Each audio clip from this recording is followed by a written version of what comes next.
Yo les petits potes, j'espère que vous allez bien, que vous restez bien au chaud chez vous. Et je dis bien chez vous, parce qu'il fait beau, qu'on a tous envie de sortir, sans exception, d'aller faire un tour dans le parc. Moi j'aimerais bien aller me balader, faire un tour en skate, ou prendre la moto et aller rouler quelques kilomètres. Énorme erreur, parce que les mesures de confinement sont strictes et elles sont appliquées par tout le monde, sans exception. Pour ceux qui ne le savent pas, je suis infirmier. Et le message que je vous adresse aujourd'hui, c'est pas Tom Pouce qui vous l'adresse, c'est vraiment l'infirmier. C'est pas facile de rester cloîtré chez soi. On a envie de bouger, de voir du monde, de sortir, faire quelque chose et s'occuper là par ce beau temps. Et je dis ça particulièrement aux jeunes qui s'égosillent et qui vont crever s'il reste plus de 2 jours enfermés chez eux. Mais je dis ça aussi aux personnes un peu plus âgées, trentaine, quarantaine, cinquantaine d'années, qui bravent les interdits pour aller se faire un gros barbecue là entre voisins. C'est cool.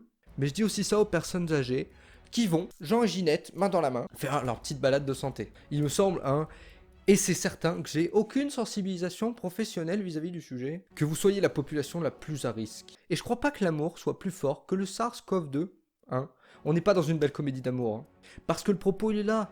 Que vous ne respectiez pas les mesures de confinement et que vous soyez exposé à une verbalisation, c'est votre problème.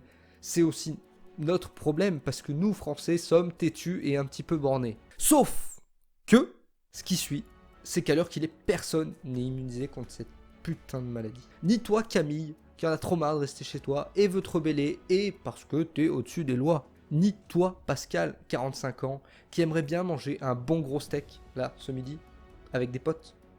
Ni encore toi, Jackie, 85 ans, qui voudrait aller faire un petit tour sur le trottoir, voir les gens qui passent et les voitures. Parce que quand on voit que des personnes âgées partent emportées par cette maladie, mais que des personnes dans l'âge mûr partent, elles aussi, alors qu'elles n'avaient pas de problème de santé.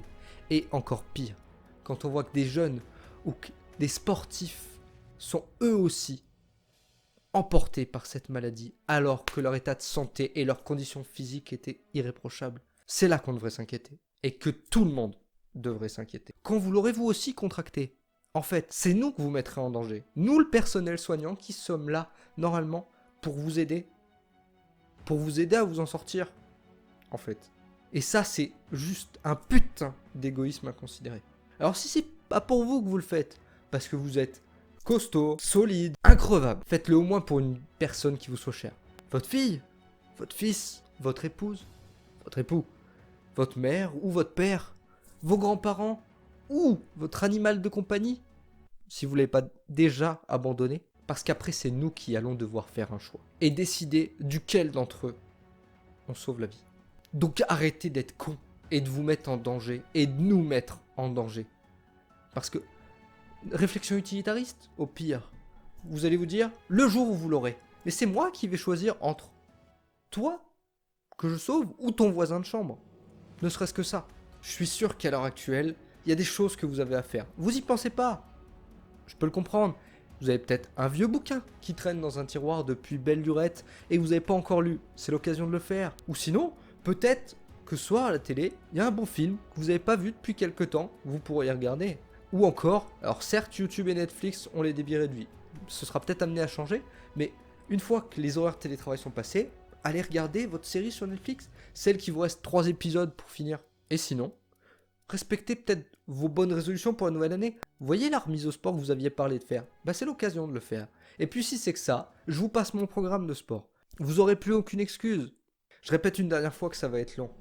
Qu'on va devoir tous agir sur notre quotidien, mais du coup aussi agir sur le quotidien des autres, en fait. Et par la même occasion, du coup, agir sur le quotidien des soignants, sur l'engorgement des services de soins. Alors certes, je ne suis pas au front directement, je ne travaille pas dans un service d'urgence, je ne travaille pas en réa non plus, ni dans un service banalisé pour le coronavirus.